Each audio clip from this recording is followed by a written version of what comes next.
Hey guys, Sharmesh here, and I'm just here to bring you another little tutorial slash like what I do in levels, so more tips and more tricks. And let me just go ahead and start this off by saying break every pot you can. I mentioned this in my last video, but pots like gain money exponentially. So the further you're in your run, the more money you're gonna get, which is gonna help you the longer you go on your run. At that point, you know, most of the time it's like enemies are nice for money, but if you break those pots, it's immediate cash straight from the get-go, and it's the quickest way to get money, in my opinion, when you're not going to money build. Another thing is these greed shrines. All they do is just make your game more difficult, so more enemies will spawn.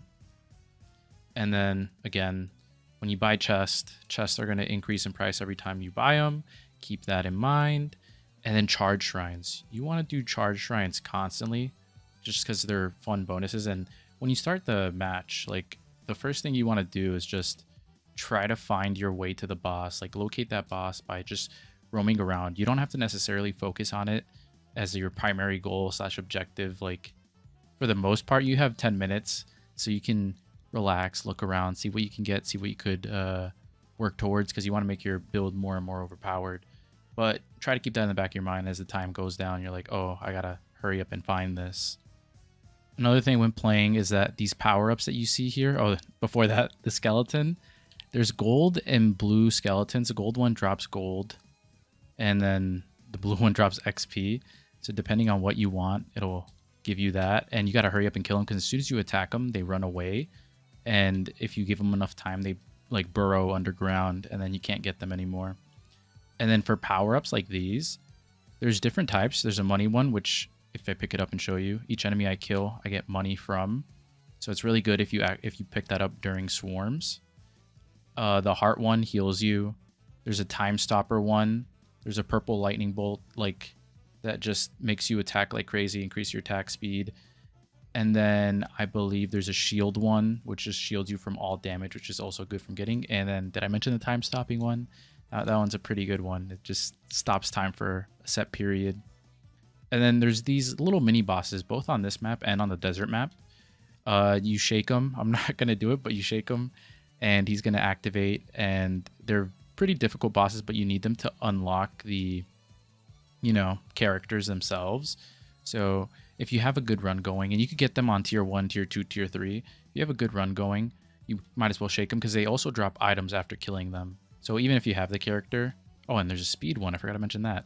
Even if you have the character, it's good to just shake them if you have something really good going on. And then over here's the Shrine of Suck. I try using this like after a swarm, but as you can see, it just pulls in all the XP and just like it spams you with all that.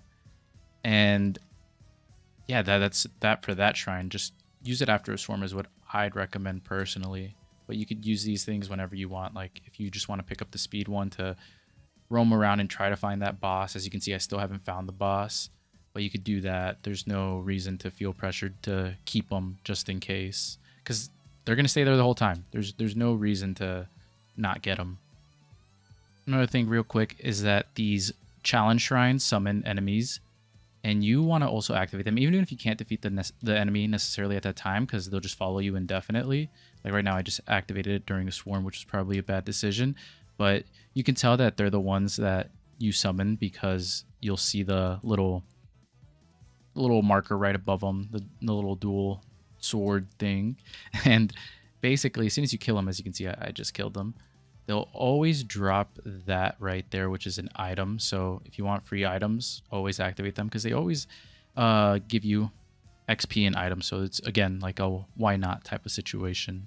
And here we have the microwave, which copies an item that you have, as you can see by the same tier, and it's random as well. So if I had another item to show you, it just choose it, like basically 50% chance, because if I only had 3, I'd pick one to copy, and then it'd pick from the other 2. So if I copy this ghost right here, it would take this, and then I'd lose it. I'll just use it just to show you guys. Takes money, copies it, picks a random one, like I said. And then I think it's taking longer because it's a rare item, and boom, there you go. So when you use microwaves, make sure you have like items you don't really care about, or at least items you don't want to lose. because that's going to be very important. You don't want to lose some good item just because you want to take a gamble or a risk. Right here, these shrines are boss curses, so you activate them, more bosses are going to come. And that's all the bosses, so the last one you face, and the ones that come in, like after the swarm, I think there's one more that comes in. So the ones you face throughout the run while you're trying to find the final boss portal. And these, like these little Maui shrines, you want to get them because it's just free items. As you can see, I got pretty lucky, and I got a bunch of stuff here. So you want to pick those up because it's just free items and you never know what you're going to get. Also, when coming to the like final boss portal, you could spawn it in and like fight it immediately. But if you do, the timer will run out as soon as you fight that boss and end it. So you want to hold out as long as you can. And as you can see, the shrines that we activated earlier came through and now they're all here. So if I were to activate that final boss, we'd see all of them, which I might as well. You see all of that. But another thing is, if you find the portal like really early on, you can move away and you can just like have the marker there. All those markers are there because the bosses are there. But if that wasn't there, it would just show you the central like portal area where it would be. And now that I've beat all those bosses, you can see the timer went to a short time. It gives you 10 seconds to get to the portal if you defeat it. And then what I like to do is just try to see how long I could survive in this area. It helps if I have Aegis, just so, you know, I'm protected for a bit. But if you don't, you know, you want to be pretty careful. It starts off really easy, but then once like, I don't know what these things are, ghosts or something. Once the black ones start to come in, it gets way more difficult. And if you want, there's also a strategy I like to do, which helps sometimes.